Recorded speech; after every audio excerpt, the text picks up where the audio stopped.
there's some interesting research that has been done, and I think this is called the widowhood effect. And it's basically this idea that, well, it's not this idea, this research that has been done where older men, when their wife dies first, most of them, most of us die within the following year. But the research is it's not the other way around. You know, if you have a wife, you have a wife and a husband, and the husband dies, the wife can live very long after. But it's not so much the other way around. Like it's actually kind of scary. But it's again this idea of when you get married, when a lot of men get married, we start kind of outsourcing our social lives to our wives. And now instead of you actually having these brothers that you guys get along, you have kind of shared ideas and a shared philosophy on life, and you just like each other. You start becoming friends with your wife's friends' husbands, and when that happens, your social life gets chosen for you. So now we're in this thing where growing up, right, and this is something I found so interesting, is that why we kind of end up in this spot is that when we were in school, just growing up, like just follow the train, right? You first go and you're in preschool and then primary school and then high school, right? And then you've got university if you do go to university. After that, your adult life really starts. But think about what happens in your education years. Your social environment is kind of there for you. It's actually easy. Like you're put in a place with other people your age, and you're actually free to be like, I don't really like this group. I like this group, and you start hanging out with these people, and there's just lots of things happening. There's lots of activities, and schools also put in place social activities that kind of allow you to meet other people. And then even in university, if you go to like a big university, there's like orientation week, and then there's all these activities, and you can it's set up. It's literally set up for you. Your social environment is set up quite nicely for you to pick where you want to go. And it's actually harder to not be social than to be social. But once you leave that space, this idea again of proximity friends that I spoke about becomes way more apparent, because now you sit in, you go to work and you've got these friends there, whatever, but then when you leave, you guys aren't really chatting. And then, okay, maybe you're fortunate enough you get married, early enough into your adult life. You've never really put in the work to build this social environment that you need, right? As I just spoken about, you don't really build this brotherhood, because again, growing up, you've got the social environment set up for you. But again, the trap in that is that because those social environments are being set up for you, we don't really build the skill to be intentional in building and keeping friendships. You're kind of bonded over the specific activity. And now when you leave that space, those environments aren't there for you, but now we're not intentional. No one's like, man, okay, I'm out of school. Like, let me make it a priority to actually build brotherhood. No one's doing that.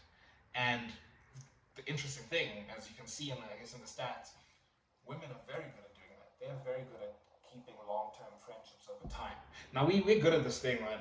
As guys, where we don't chat. We love talking about this. You can be friends with somebody and then you don't chat for like 5 years, but then when you meet again, it's like you've been best friends for forever, right? Like you can just pick up where you left off. Like that's how we kind of work as guys.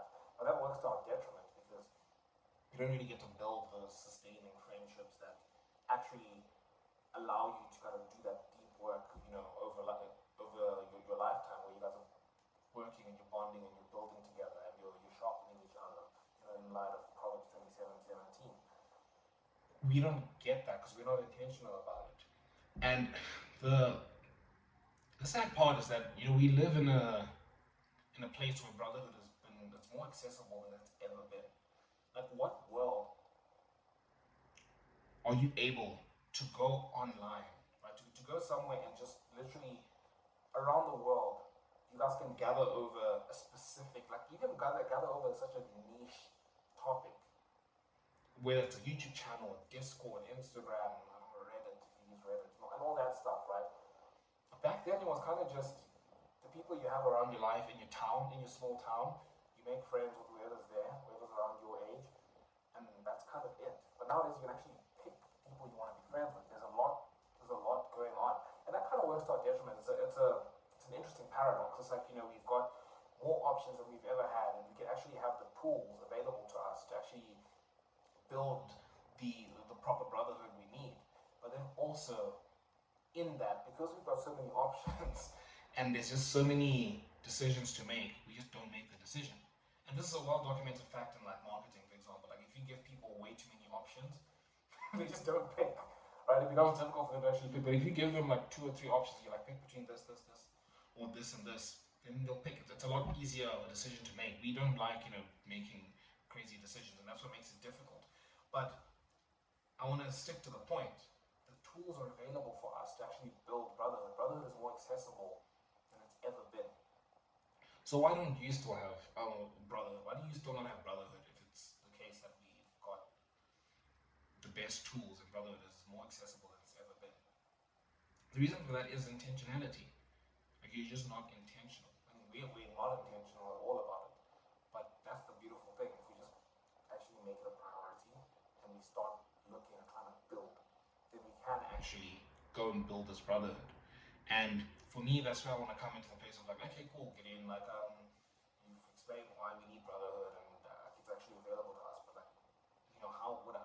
How would I build brotherhood? And I want to pose to you this thing of the King's Table, and it's a biblical concept. I speak about it all the time. That's what this channel was founded on, and it's this idea that David was a king and he had his own like brothers on his King's Table to advise him, right? So he had, Jonathan was kind of like his best friend. He had Joab, who was the guy who was just ready to go to war, and then he had Nathan, who was there to kind of give him advice.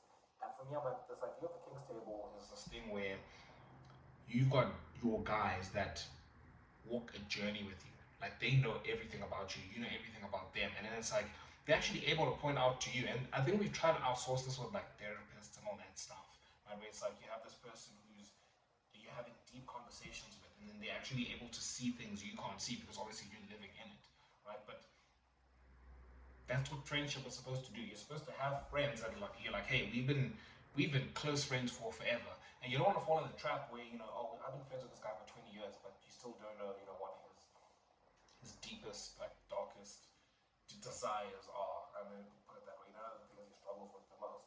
That's not the kind of friendship we're speaking about. When you have a King's Table, it's deep work over time. I know Pastor Matt Chandler likes to speak about that all the time. Deep work over time. And there's this idea that you're in community, you go deep. It's like, hey, I'm really struggling with this specific thing, and you guys actually chat, like you have a deep chat, and it's like, oh, this goes back to that, and whatever. They know your compulsions. Now it's like, hey, if this thing pops its head up again, like 5, 10 years later or whatever, your friend is actually able to say, hey, we've spoken about this before, like it's coming from this specific thing. Now you can't outsource that to your therapist. Your friend's supposed to do that, but the issue is we've kind of made friendship this kind of what can I get? It's transactional and it's also based on proximity. It's not a duty, as we put it, right? And I want to challenge you to say that's not how we should do it. We should do it in terms of having deep work done over time with your brothers. And I think it's all it makes life so much worth living. I don't know about you. I prefer having, this deep relationship.